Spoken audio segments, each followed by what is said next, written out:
Vamos lá, chegou a hora do episódio 2 da Farofa Literária. E nós vamos fazer uma farofa muito bacana para acompanhar a história, né, os causos, os contos, a gênese, tudo que tem sobre o Bumba Meu Boi.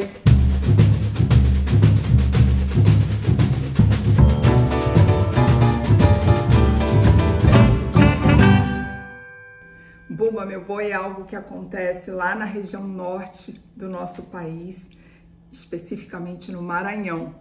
Então vamos fazer uma farofa com alguns ingredientes que são típicos lá da região norte do nosso país. Lógico que um deles é a castanha do Pará. Uau, faz todo sentido. Toda a região amazônica tem muita produção de castanha do Pará. Então a nossa farofa vai ter castanha do Pará. Esse é cativo. Mas também é muito típico lá naquela região, uma punk para nós, para eles não, que é uma erva chamada jambo, né?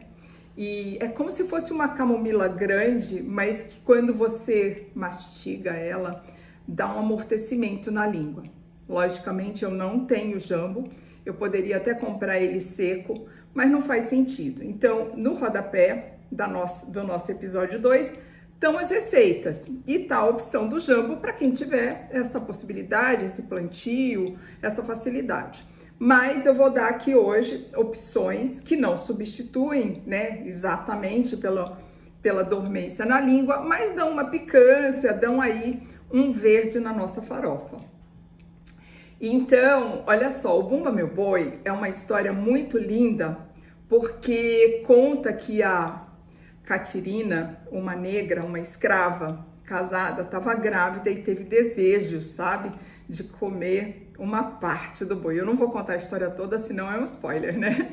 O Guilherme vai contar tudo isso aqui na sequência. Mas então, o Bumba Meu Boi, além de ser uma festa, né, oral, passada de geração em geração, não tem nada registro, é muito bacana.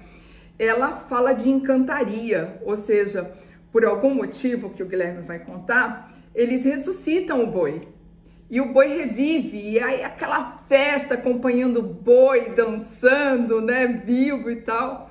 Então eu vou fazer uma farofa bem vegana, em homenagem ao nosso boi, né? E eu vou usar uma farinha crua, uma farinha de mandioca crua. Poderia ser torrada, mas a receita que eu peguei, né, assim, que veio primeiro na minha cabeça, é com farinha de mandioca crua, mas poderia ser torrada, tá? Então, por ser crua, eu vou começar o processo fritando no azeite, né? Aqui eu vou usar azeite de oliva, poderia ser óleo de coco, tá? Na receita original, eles usam manteiga, ou tem alguns que usam bacon. Eu não vou usar, né? Vou fazer uma festa pro boi, pro Bumba. E então eu vou usar a farinha, vou usar uma farinha, né? Assim, eu triturei na lâmina S do processador a castanha do Pará, que tá uma delícia. Eu sempre compro inteira, gente. Não comprem castanha do Pará quebrada ou moída, porque ela oxida muito rápido, porque tem 65% de gordura, né? Então, eu nem vou usar muito azeite. Quem for usar manteiga, óleo de coco, não precisa muito, porque a castanha do Pará já é bastante rica em gordura, tá bom? E além disso, eu vou substituir o jambo, né, por duas ervas, por dois vegetais. Um deles é a mostarda, que eu já piquei. A mostarda é uma punk. Ela é muito gostosa, é uma crucífera, ou seja, ela é muito boa para prevenir câncer, para prevenir doenças da tireoide e tudo mais, mas só que tem que ser aquecida. E a farofa vai dar essa aquecida, essa quebrada. Mas a mostarda, ela tem uma picância, ela tem uma ardência, né? Não tem um adormecimento da língua, mas tem um picante. E vou usar também o agrião, que é uma verdura que eu curto muito. Você poderia usar agrião, ou então pode ser outra erva que dê bastante picância, né? Mas, enfim, vou usar o agrião, que todo mundo tem, é fácil de encontrar, tá bom? Na região norte do Brasil tem muito abacate. Aliás, o maior consumo de abacate do país é feito na região norte, porque de uma certa forma a história do abacate começou no México, América Central, entrou na Amazônia e depois veio descendo. Então tem muito abacate lá. Esse registro não tem no IBGE, por quê? Porque não é um abacate que vai para a região central de abastecimento, as pessoas têm no quintal, as pessoas têm no bairro e tudo mais. Então eu vou usar um pouco de abacate também na nossa farofa. É uma farofa muito incrementada. Lógico que eu vou usar o sal, o nosso fitossal, e vou fazer aqui um axé muito bacana, porque eu sou escritora de um livro lindo que está sendo relançado agora em maio, que é sobre a linhaça. E fala muito desse baixo consumo que a humanidade, não importa se é Brasil, qualquer parte do planeta, as pessoas estão consumindo menos ômega 3. Acho que menos os esquimós, né? Porque eles têm acesso a bastante frutos do mar e principalmente de águas frias. Mas 90% da população do mundo tem dificuldade de consumir ômega 3. E aí o meu livro fala muito sobre isso, mas eu vou colocar nessa farofa um ômega 3. Tá? Que é uma pipoca de linhaça. Eu vou ensinar para vocês, vai estar também para vocês a receita de como fazer a pipoca da linhaça, tá no meu novo livro, em Receitas Extraordinárias. Então, essa pipoca que é feita com linhaça e gergelim, vão dar, além de um sabor muito especial, uma crocância mais ainda de especial, porque a castanha do Pará também está triturada de uma forma meio graúda, ela vai trazer ômega 3. Então, nós estamos muito bem de saúde nessa farofa, porque tem punk, tem abacate, que é ômega 9, não interfere no processo de conversão do ômega 3, né?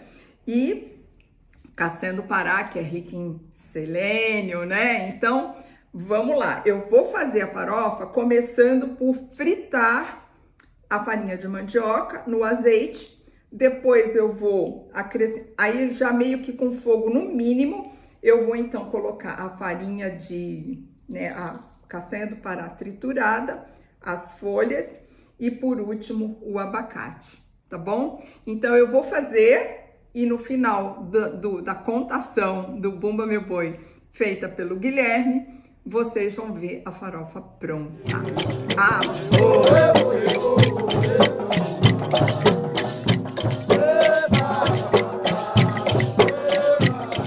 Salve, salve! Gui Truco aqui falando. Estamos aqui para fazer o nosso segundo episódio da farofa literária. O primeiro episódio foi sobre a congada, quem quiser conferir tá aqui no link aqui embaixo, né? A Conceição Trucon veio com a grandiosíssima farofa com couve mineira, né? Deliciosa. E a gente usando a couve mineira como mote, falamos da congada, né? Uma festa popular oral brasileira interessantíssima. E aí, continuando nessa toada, hoje a gente vai com um segundo episódio, com uma segunda manifestação cultural da literatura oral brasileira. Então a Conceição preparou uma outra farofa, depois a gente vai ter que fazer uma eleição aí para ver qual que é a farofa mais gostosa. Mas essa farofa do episódio de hoje é uma farofa com castanha do Pará lá do norte do Brasil.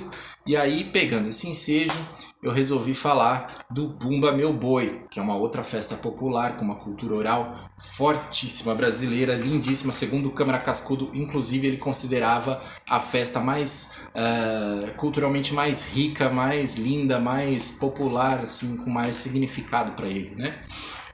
Não desmerecendo as outras, né? Essa era a opinião do Câmara Cascudo, mas realmente é uma festa bem brasileira e bem incrível, bem linda, né?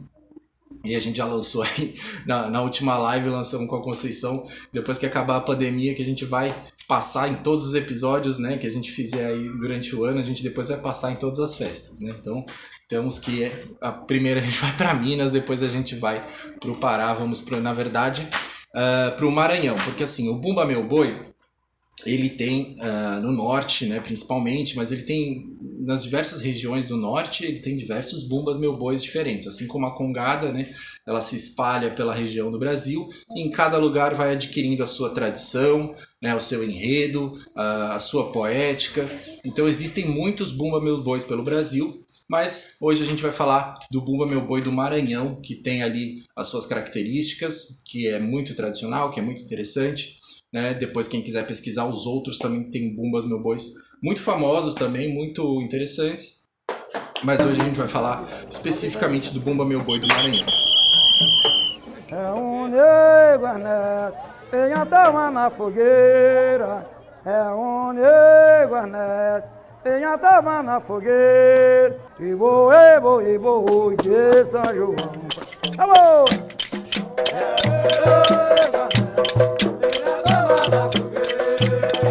Então vamos lá, o que é o Bumba Meu Boi, o que está acontecendo ali? Todo mundo já meio que ouviu um boi, ouviu, né? Um boi ali todo enfeitado, dançando, mas o que quer dizer esse boi? O que está acontecendo ali, né? Qual que é a história que está sendo contada ali, enfim.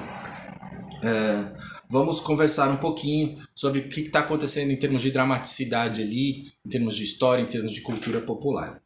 Bom, o boi, na verdade, ele é um animal que, se não é sagrado, como em alguns lugares, como na Índia é sagrado, ele é um animal, assim, ele tem um símbolo de riqueza, né? Em qualquer cultura que exista aí no mundo, o boi, ele é um símbolo de riqueza, né? Ele tem esse significado, essa simbologia por trás dele, porque ele é fartura, né? Época de vacas magras, época de vacas gordas, ele significa fartura, ele significa alimento. Então ele, embora a gente pode dizer, né, hoje em dia a gente sabe que a gente não precisa comer carne todo dia, né? Temos diversas leituras de uma boa alimentação, como a própria Conceição aí tem no canal dela. O Doce Limão vem com toda uma cultura alimentar que expande esse horizonte, né, focado na carne, mas também incluindo a carne, enfim.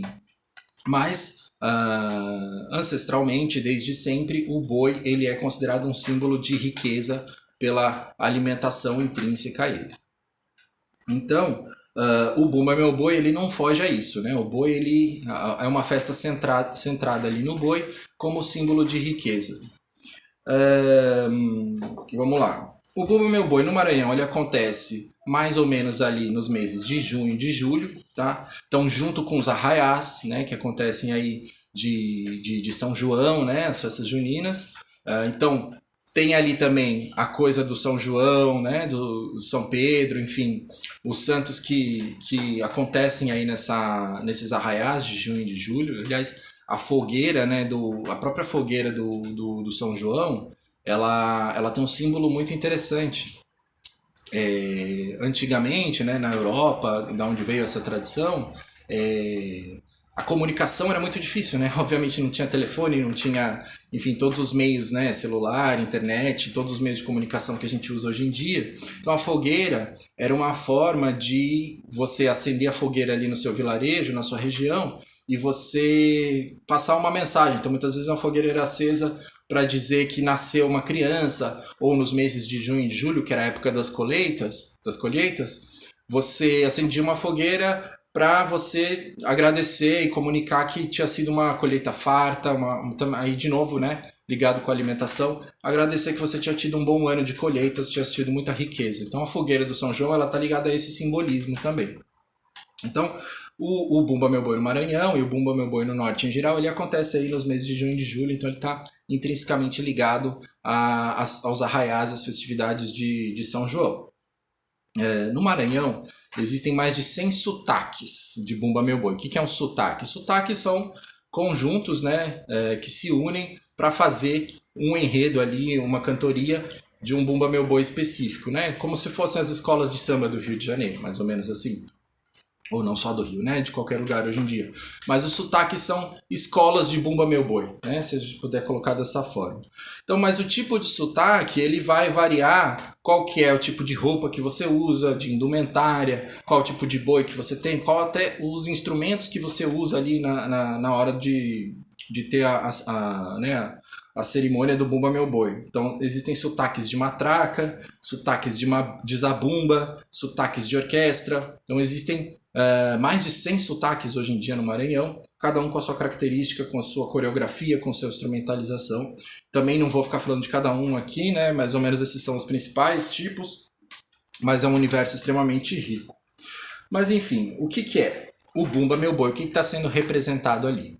também não deixa de ser um auto dramático, assim como a congada, né, que a gente explicou no primeiro episódio. Mas, diferentemente da congada, ele não está especificamente, como na congada era ligado a São Benedito, Nossa Senhora do Rosário, né, e tinha todo aquele contexto com as religiões de matriz africana. No caso do Bumba Meu Boi, não tem especificamente um santo sendo louvado ali. Já vou explicar como que isso acontece. Apesar de acontecer no arraial, então você tem ali São João, né, Santo Antônio, não tem um santo católico ali sendo louvado, mas existe uma religiosidade por trás, que eu vou explicar um pouquinho. Então, qual que é a história que está sendo encenada, para a gente começar a entender isso? É uma história especificamente brasileira, porque ela trata também da escravidão. Então, o que acontece? Você tem ali a Catarina, ou Catirina, que está grávida, e ela tem o desejo de grávida, de comer uma língua de boi. Vem esse desejo, ela está, né, ali super grávida, e vem esse desejo de comer língua de boi, preciso comer língua de boi. E aí o pai Francisco, que é marido da Catarina, pai do filho da Catarina, fala, putz, como é que eu vou conseguir essa língua de boi agora, né, para atender o pedido, para minha criança nascer bem, nascer saudável. Então ele vai, escondido, e mata um boi do dono deles, né, do senhor da fazenda, dono deles, dos escravos, mata o boi para conseguir a língua do boi. De forma escondida, ele vai lá e consegue fazer isso. Mas aí o senhor, né, da Casa Grande acaba descobrindo, acaba vendo que o boi morreu e começa a investigar ali para ver quem foi que matou o boi, quem foi que roubou a língua, enfim. Começa a entender o que está acontecendo ali. A hora que ele descobre que foi o pai Francisco, ele ameaça o pai Francisco, etc. E aí o pai Francisco tem que dar um jeito, né? E agora, o boi tá morto, o que eu vou fazer? O cara descobriu e tal. Então ele chama um pajé, e o pajé, curandeiro, vai lá, usa da sua reza, das suas folhas, né? Usa de todo o seu conhecimento de pajé e consegue trazer o boi de volta, consegue ressuscitar o boi. E aí é aquele momento em que o boi estava morto, levanta, dá um urro, fica todo colorido, todo pimpão, e começa a sambar, e não sambar, né, mas começa a brincar por aí, né? Então essa é a dramatização que acontece ali no Bumba Meu Boi do Maranhão. Essa é a historinha que está sendo encenada, não importa qual o sotaque aí nesse caso, né? Eles vão ter coreografias diferentes, eles vão ter formas diferentes de contar essa história, mas essa é a história que está rolando, né, na encenação. E aí o boi dança encantado, né? O que se diz é que o boi, depois que ele ressuscita, ele dança encantado. Esse termo encantado, né, é um termo corriqueiro, boi dança encantado, beleza. Mas ele é um termo específico, porque ele está conectado a uma religião de matriz africana, ou matriz até originária indígena, né, que é a encantaria, que existe no norte do Brasil. É muito comum no norte do Brasil. Hoje em dia está disseminada, né?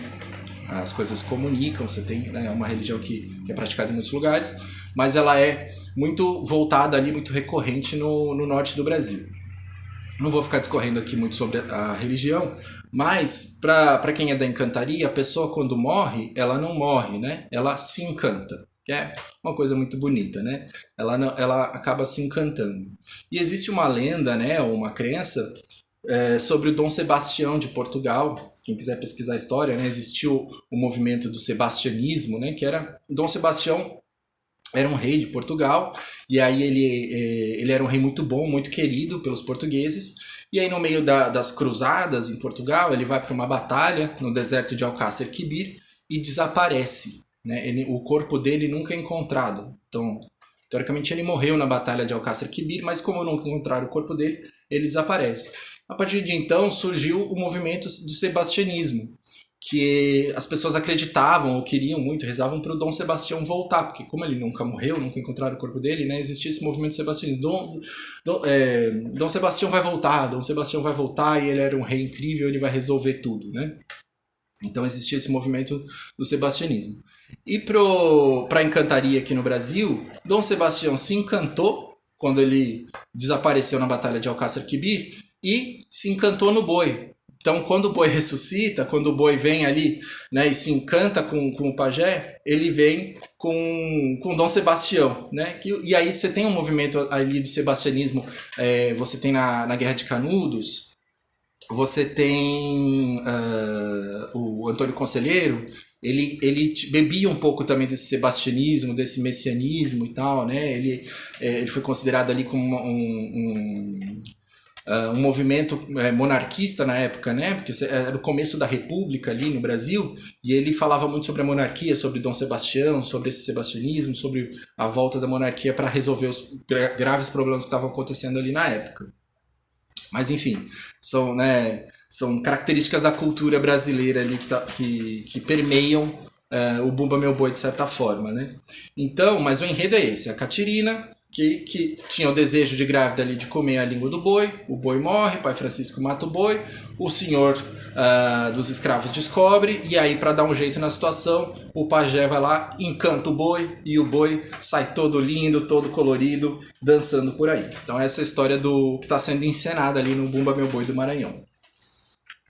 E aí, também vai variar muito de sotaque para sotaque, né, de conjunto de sotaque para sotaque, mas mais ou menos para ser narrada toda essa história ali no arraiá do Bumba Meu Boi, se leva de mais ou menos de 10 a 15 toadas. O que são toadas, né? Como na Congada você tem as cantigas da Congada, você tem, sei lá, as loas do maracatu, então cada manifestação cultural tem a sua... você tem os cirandeiros, que tem as cirandas e tal, a ciranda caiçara, então assim, cada cultura tem a sua forma de falar, né, de nomear seu cântico.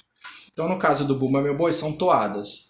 E para completar toda a narrativa da história da Catarina e do pai Francisco, você precisa aí, são usadas mais ou menos de 10 a 15 toadas. Cada sotaque vai fazer do seu jeito, mas são necessárias de 10 a 15 toadas. E é aqui que entra a literatura oral, porque essas 10 a 15 toadas, elas mudam ano a ano, né? O compositor daquele sotaque, daquela região, né? Ele vai lá, os compositores, eles vão lá e eles a cada ano produzem novas, escrevem ou não escrevem, né? Porque tem muitos que escrevem, tem outros que não.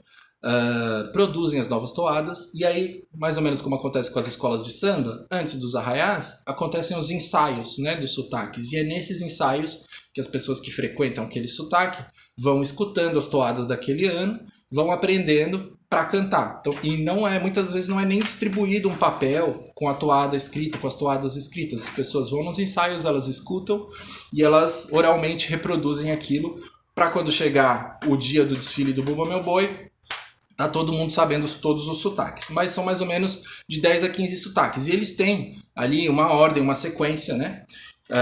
Então eu vou falar um pouquinho dessa ordem, como que isso acontece, e no final eu vou falar de uma toada assim, que é mais interessante para vocês entenderem. Então a primeira fase, ela vem com a toada de guarnecer, que é a toada que se usa para reunir o batalhão ali do sotaque, né, para abertura dos trabalhos. Então, enquanto está tocando essa toada de guarnecer, está se cantando a toada de guarnecer, o pessoal vai concentrando, vai chegando, vai se reunindo, né, vai se dando abertura aos trabalhos. Depois você vem com uma toada de lá vai, né, uma coisa assim, que é a anunciação de que o boi está chegando, né, a pessoa que está ali fantasiada com o boi está chegando. Por enquanto ele não está encantado, né, o boi ainda não perdeu a língua, não matou o boi. Então ele ainda não está encantado, ele só está chegando ali na procissão, né? Essa é a toada de lá vai. Depois você tem a toada de chegada, que é a chegada do batalhão, então todo o pessoal ali com as indumentárias, né, que vão participar da procissão do Bumba Meu Boi. Aí você tem uma toada de cordão. Aqui você tem uma variação maior, porque a toada de cordão, ela pode ser uma sátira política de um fato que aconteceu na comunidade naquele ano, ou que aconteceu no Brasil, no mundo, enfim. Ela é uma toada que ela foge um pouco do enredo ali, que está sendo contado, e ela contemporiza, ela contextualiza alguma coisa mais recente que aconteceu no ano. Então você tem essas toadas de cordão, e aí cada uma dessas pode ter uma ou mais toadas, tá? Por isso que varia de 10 a 15. Aí você tem uma toada de louvação do boi, que é a toada que antecede a matança. Você canta essa toada, né? O pessoal canta essa toada, e assim que acaba essa toada, mata o boi. E aí também tem diversos jeitos de matar o boi. Muitas vezes se mata o boi com tiro de espingarda, né? De espingarda de festim. E aí quem tá dentro do boi tá com uma garrafa de vinho e molha por dentro o boi, né? Com vinho. E aí tem gente que bebe o vinho antes. E aí já não tem mais vinho para molhar o boi na hora. Mas enfim, tem muitas encenações, muitos causos ali que acontecem no Bumba Meu Boi. Mas você tem a toada de louvação do boi, que acontece ali, que antecede a matança, né? E aí o boi morre, e aí vem a parte que eu considero mais bonita, que é a toada do urrou, ou seja, o boi urra, né? Ele ressuscita, vai para gelar, ressuscita, e o boi dá aquele urro, se encanta e sai bailando por aí. Então essa parte da toada do urrou, eu vou colocar para vocês. Eu não vou passar uma toada de cada, assim como na Congada eu não fui, né? Eu fiz uma seleção. Aqui, o que eu acho mais interessante, eu vou passar para vocês a toada, uma toada muito famosa de urrou, que é a toada do boi do Pindaré, conhecida como novilho brasileiro. Uma toada, inclusive, que ela foi tombada, virou lei, que assim, é uma toada, assim, já é lei no estado do Maranhão, que tem que ter, teoricamente teria que se tocar essa toada em todos os Bumba Meu Boi. Não sei se é uma lei que pegou, né? Porque tem muita lei que é feita lá, aprovada no Senado e acaba não pegando. Mas é uma toada, assim, extremamente conhecida. Qualquer pessoa, né, que está envolvida aí com o Bumba Meu Boi sabe cantar essa toada de urrou. Então, vamos escutar na fonte o novilho brasileiro.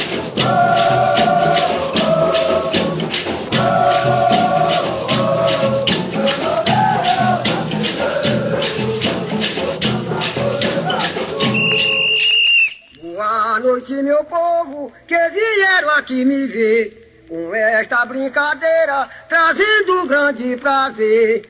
Salvo grandes e pequenos, este é o meu dever. Sair pra cantar boi, bonito pro povo ver. São João mandou, é pra mim fazer, é de minha obrigação, eu a mostrar meu saber.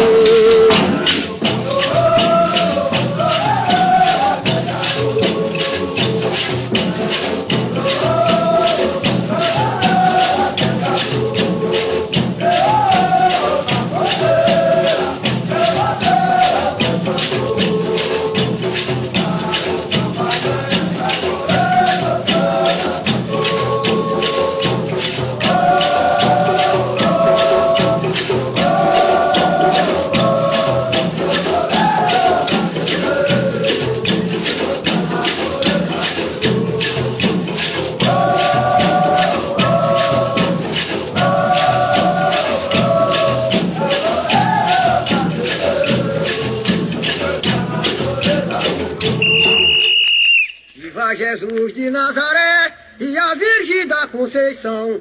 Viva Boi de Pindaré com todo o seu batalhão. São Pedro e São Marçal e meu senhor São João.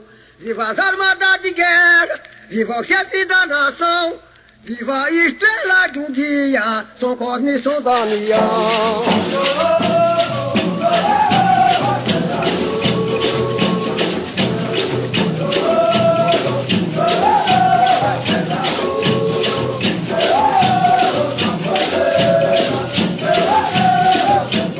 Bonito, né? Cara, assim, depois no YouTube tem bastante coisa, enfim, quem quiser pesquisar, saber mais sobre o Bumba Meu Boi, ver outros tipos de toada, ver os sotaques e, né, quando der, ir lá participar, porque é daquele tipo de cultura popular brasileira, né, que não é um espetáculo nos termos que o Guy Debord coloca, né, da sociedade do espetáculo. Não é uma coisa que você paga para entrar e só observa. O legal é você ser um ator também, ser participar da coisa também, né, e não só estar ali como espectador. Então, quando der, vamos todos, né, participar mais dessa festa.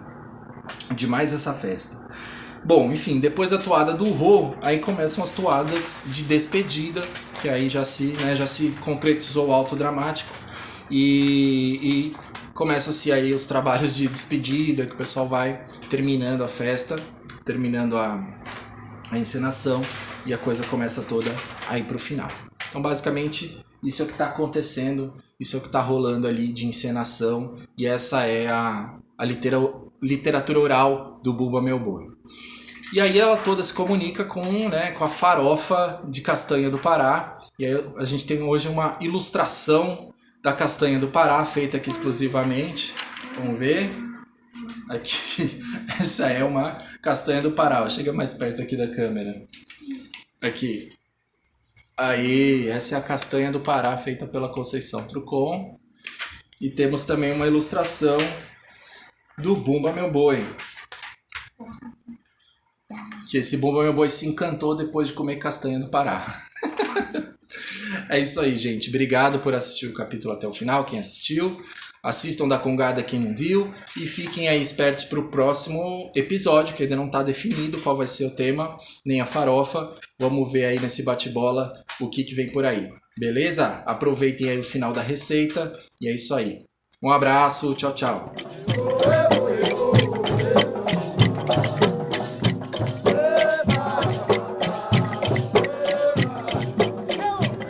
Olha só, a farofa ficou pronta. Tô aqui salivando, meu. É uma delícia fazer coisa que a gente curte, que é saudável para você, para todos nós. Então tá aqui, eu pus o abacate no final, né? Tá muito deliciosa. E eu vou provar, tá meio quente, sabe? Mas eu vou provar.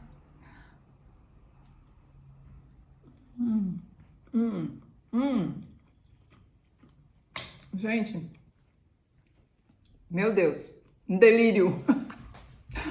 Delírio. As sementinhas das pipocas, a cremosidade do abacate, a textura das folhas, a mandioca fritinha. Cara, e olha, eu vou contar uma coisa pra vocês. Uma coisa que eu descobri, não sei se vocês já descobriram também, que a farofa fica mais gostosa no outro dia. Então faz de véspera. Bom, se sobrar, né, no outro dia. Mas tá uma delícia agora, quentinha, cheirosinha, aromática. Mas se sobrar, ou se você fizer a mais, no outro dia, divina. Bumba, meu boi! Vamos pra festa! Vamos lá! Celebrar junto com o boi a vida! Arro! Se você gostou desse vídeo, dê um like, inscreva-se aqui no nosso canal e clique no sininho para você receber as nossas próximas notificações. Esses vídeos são todos muito bacanas para fazermos nossa vida, tudo que nos cerca, muito melhor, mais feliz. Até a próxima!